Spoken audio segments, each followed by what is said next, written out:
సాంబార్ మా స్టైల్లో ఇలా చేసుకోండి, టేస్ట్ అదిరిపోద్ది. ఫస్ట్ దోసకాయని ఇలా పెద్ద పెద్దగా కట్ చేసుకోండి. తర్వాత టమాటాలు కూడా ఇలా పెద్ద పెద్దగా కట్ చేసుకోండి. తర్వాత పచ్చిమిర్చి పొడవుగా ఇలా కట్ చేసుకోండి.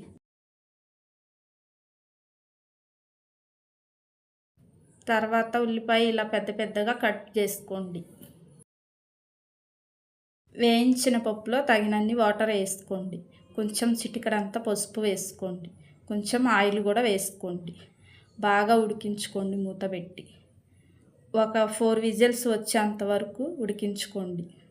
4 విజిల్స్ వచ్చాక దింపుకొని ఎనుపుకోండి. ఒక బౌల్ తీసుకొని కొంచెం ఆయిల్ వేసుకోవాలి. కొంచెం ఆనియన్ వేసుకోవాలి.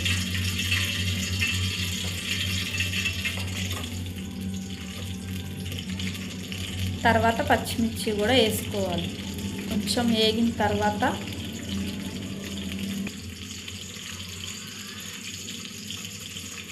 ఎండుమిర్చి వేసుకోవాలి. కొంచెం వేగాక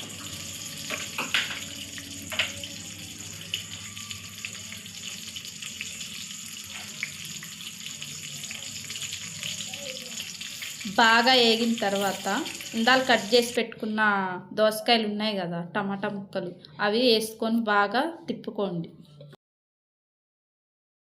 కొంచెం సాల్ట్ వేసుకోండి. బాగా ముక్కలకు పట్టేలాగా తిప్పుకోండి.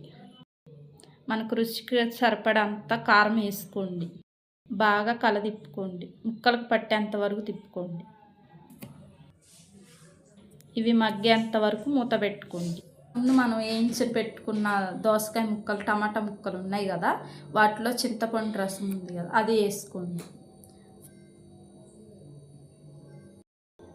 మనకి తగినంత చింతపండు రసం వేసుకున్న తర్వాత మనకి కావాల్సినంత వాటర్ కూడా వేసుకోవచ్చు. మనకి సాంబారు ఎలా కావాలంటే నీళ్ళకి కావాలన్నా గుత్తకు కావాలన్నా మన ఇష్టం, మనం ఎంతన్నా వేసుకోవచ్చు. సరిపోకపోతే మాకు సాలదు కాబట్టి కొంచెం వాటర్ వేస్తున్నా.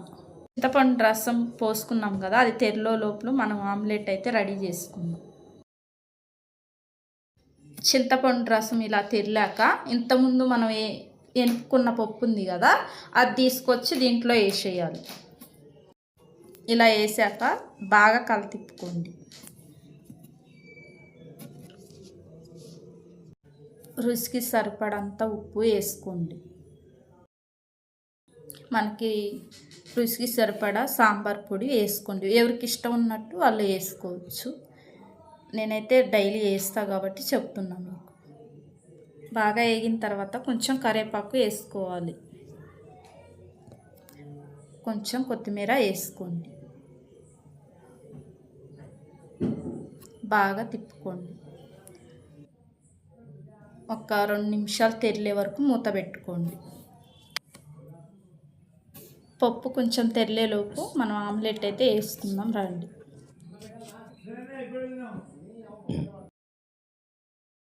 ప్యాన్ పెట్టుకొని కొంచెం తగినంత ఆయిల్ వేసుకోండి.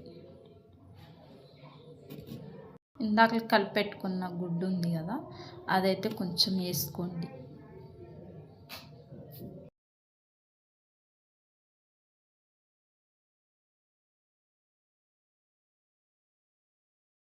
ఆమ్లెట్లో కొత్తిమీర వేసుకుంటాం మా టేస్ట్ కోసం. మీరు కూడా వేసుకోవాలనుకుంటే వేసుకోండి టేస్ట్ కోసం.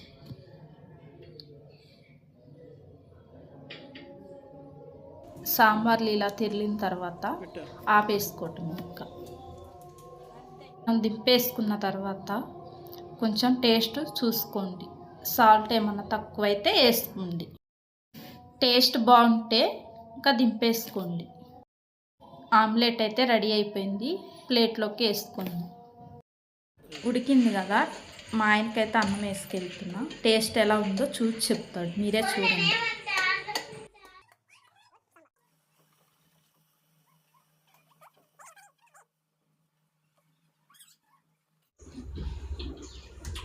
టేస్ట్ అయితే అదిరిపోయింది. ఈ సాంబార్లోకి ఈ ఆమ్లెట్ కలుపుకొని తింటే మామూలుగా లేదు. మీరు కూడా ఒకసారి ట్రై చేయండి.